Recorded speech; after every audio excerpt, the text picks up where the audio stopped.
What's good? What's good? It's your boy Denzel. I'm going on my little late night stroll. Going on my late night walk right now. Happy Friday, y'all. Hope y'all had a great day.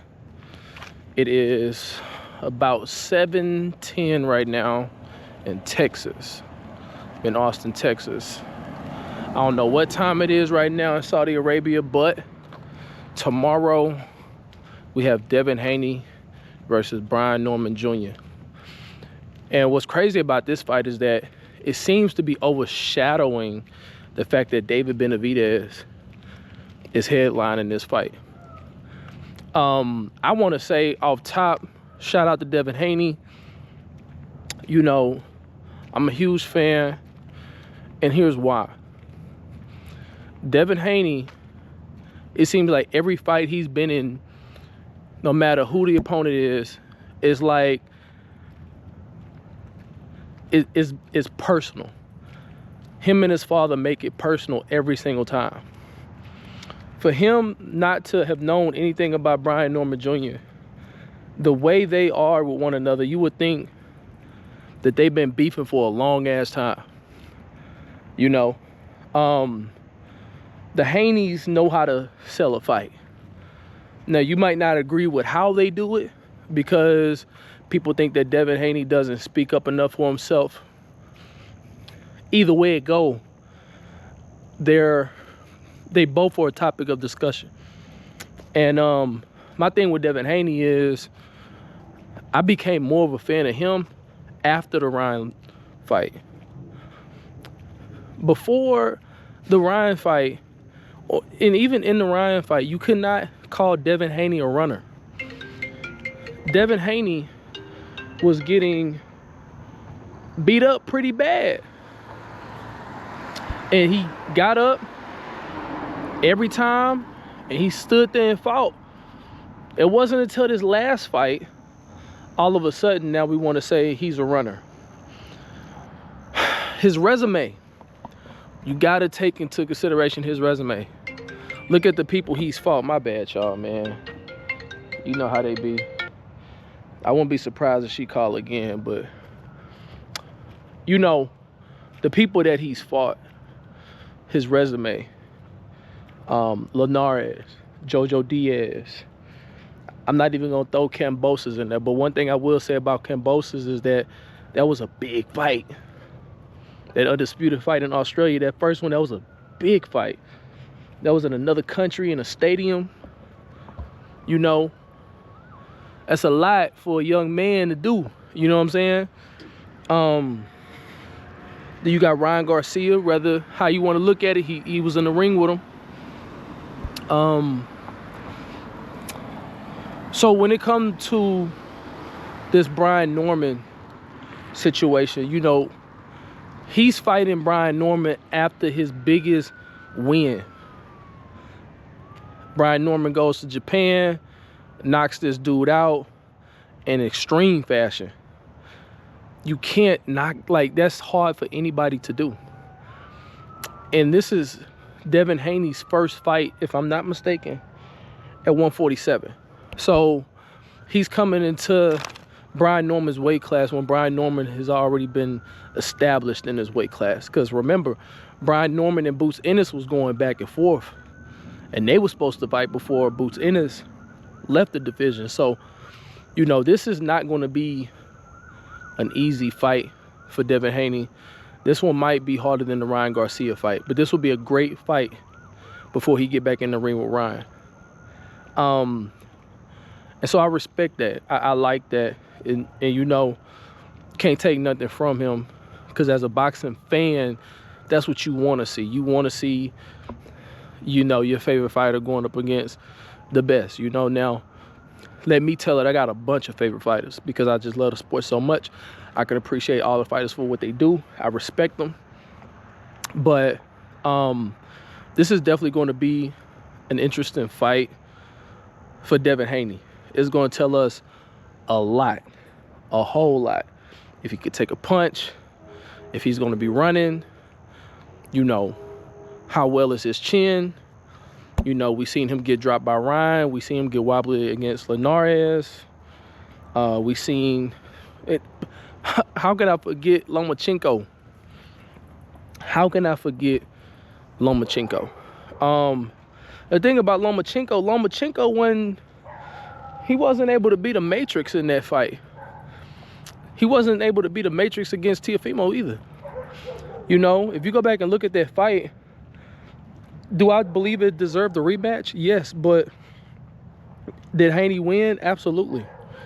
And I was one of those ones that was saying, man, he lost that. You know. But actually, you know, going back and watching these fights, it has matured me in my understanding of the sport of boxing. But nonetheless, you know, I just want to say shout out to Devin Haney for, you know, entertaining his fans and going after the best of the best.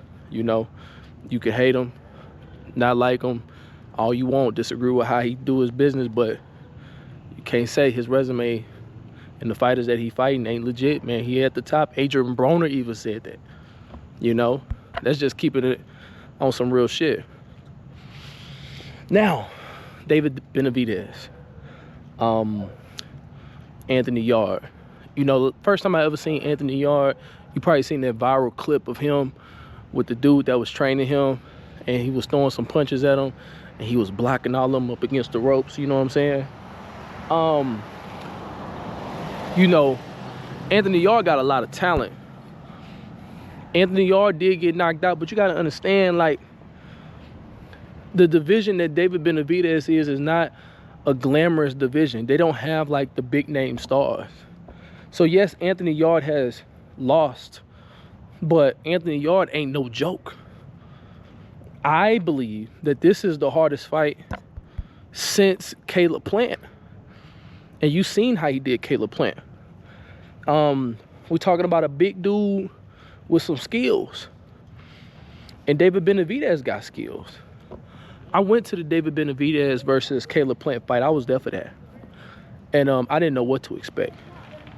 But one thing I will say is that David Benavidez, this whole Mexican monster nickname that he got that was given to him by Mike Tyson, he's definitely living up to that.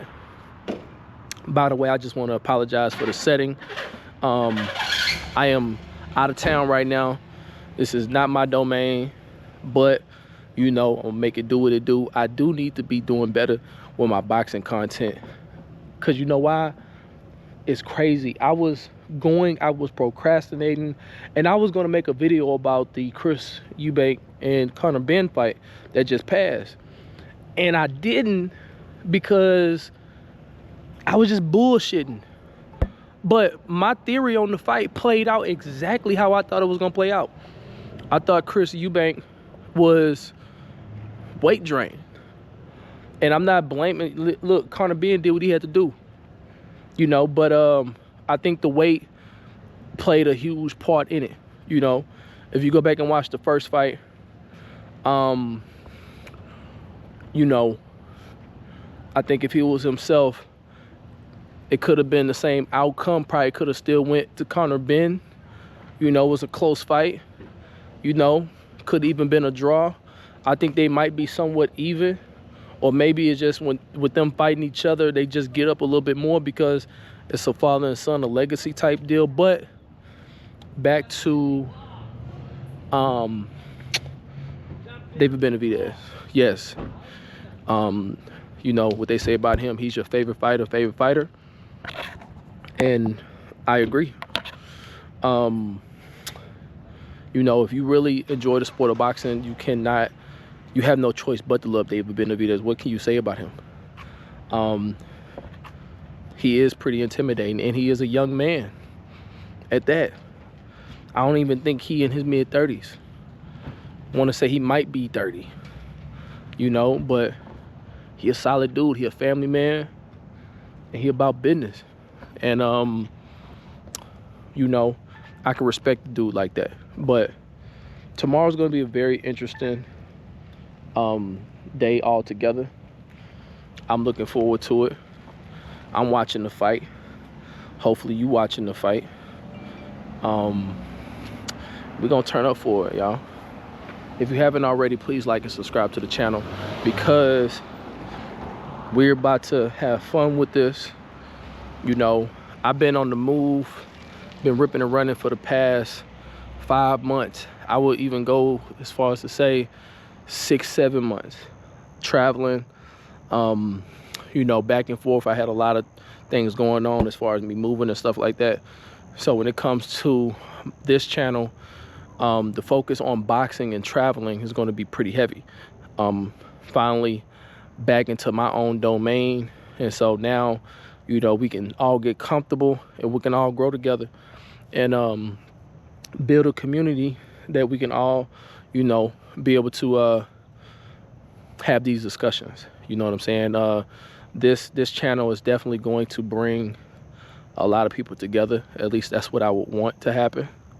You know, I'm just having fun with the fact that I got a YouTube channel. You know, out of all the social media platforms, I think that YouTube is the best one, because you actually have your own channel. You know, think about it as a TV network. You know, YouTube is a network, and you got your own station. You know what I'm saying? So I love that.